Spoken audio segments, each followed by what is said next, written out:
guys, my name is Paul and I'm the founder of Spicy Tiger, and we're going to talk through all the projects that we work on. We'll be taking you through all the behind the scenes, how we get projects together, casting them, all the different technical things that we work on, all the different techniques that we use, the gear. We're also going to talk about pre-production. A lot of the times you see these kind of BTS videos, there's not enough speaking about the planning and what actually goes into putting these projects together. And I think that's extremely important, and well, we're gonna shed some light on it. I think our biggest thing is that we have so much content, we're producing so much, so we wanna be able to share it. And by doing these, this allows us to share it in a new and a creative way, instead of just sharing the piece of content. Like for example, if we make a TV commercial, we're not just posting the TV commercial. We get to talk about it, we get to educate maybe some people, and inspire others. And we're hoping to get feedback as well. If this is something that you guys want to continue watching, then please like and subscribe to our channel. This is something that we want to continue to do. It helps us kind of create content that we can use, but also hopefully it's educating people and inspiring people to go make their own content.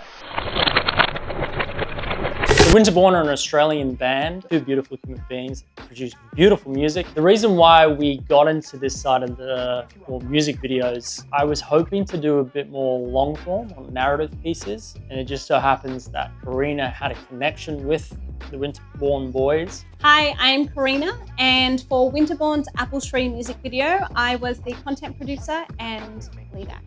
I had only just started working for Spicy when Paul sort of sat me down and talked to me about the future of Spicy and what he wanted to accomplish. Proposal for how we did that was to do like a spec shoot or a spec ad normally you would do for a commercial. I personally felt like there was a lot of pressure on me as the content producer for this music video because I brought them to the table.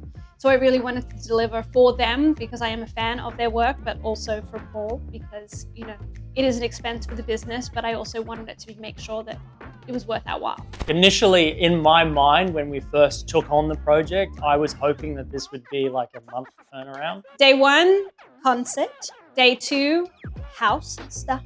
Day 3, car, part 1. Day 4, car, part 2. Day 5 was dancing plus street stuff.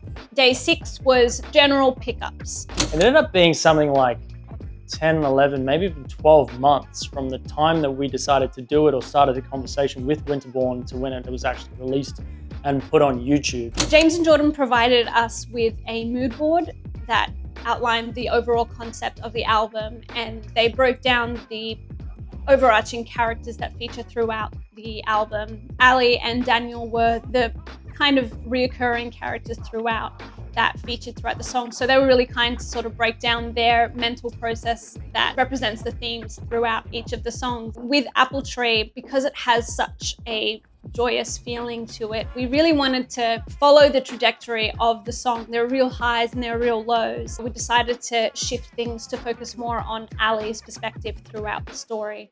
And the overarching sentiment of Apple Tree is pretty much, I believe in you and you believe in me. And we wanted that conversation to be happening with herself through the visual metaphor of having James and Jordan there, present in her world without her seeing it. It was kind of like they were the angels on her shoulder, kind of telling her to keep going despite her circumstances not always working out the way that she wanted them to. We had a super quick turnaround from when we started the conversation because Winterbourne was going on tour.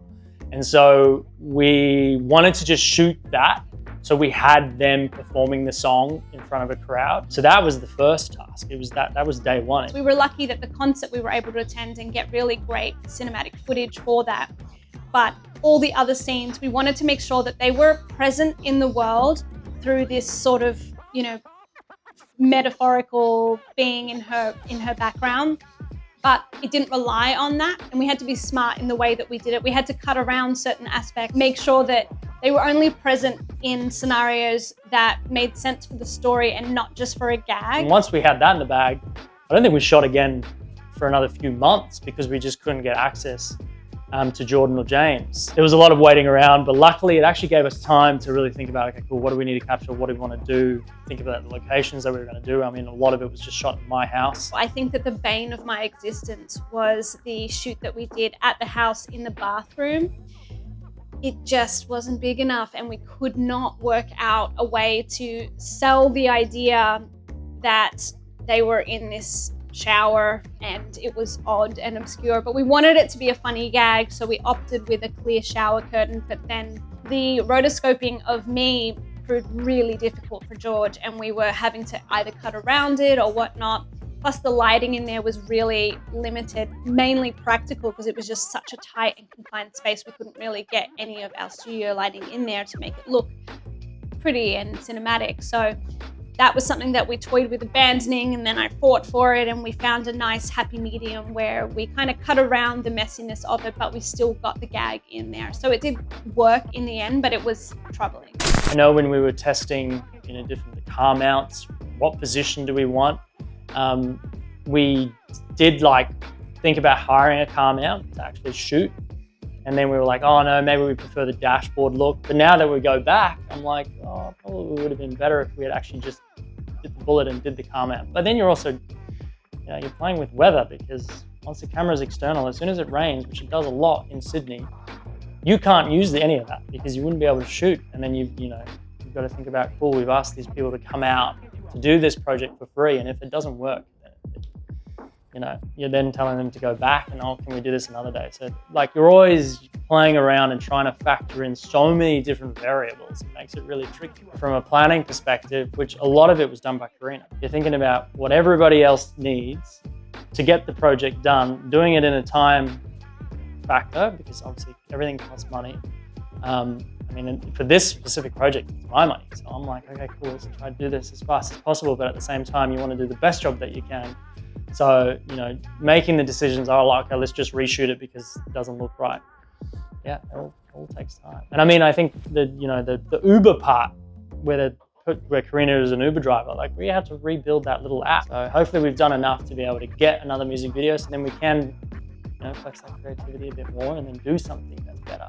And then it just, keeps stacking up. The thing that I'm most proud of is that as a fan of Winterbourne, I think that this music video for Apple Tree seamlessly slides into their previous catalogue. I think that the boys themselves were really impressed with how George replicated the grade and the sort of grainy vintage aspects. And there is a particular absurd quirk that they have that I think that we put our own spin on, but again, it all makes sense and it's all speaking the same language with all their other work. So as a fan, I'm really proud of that.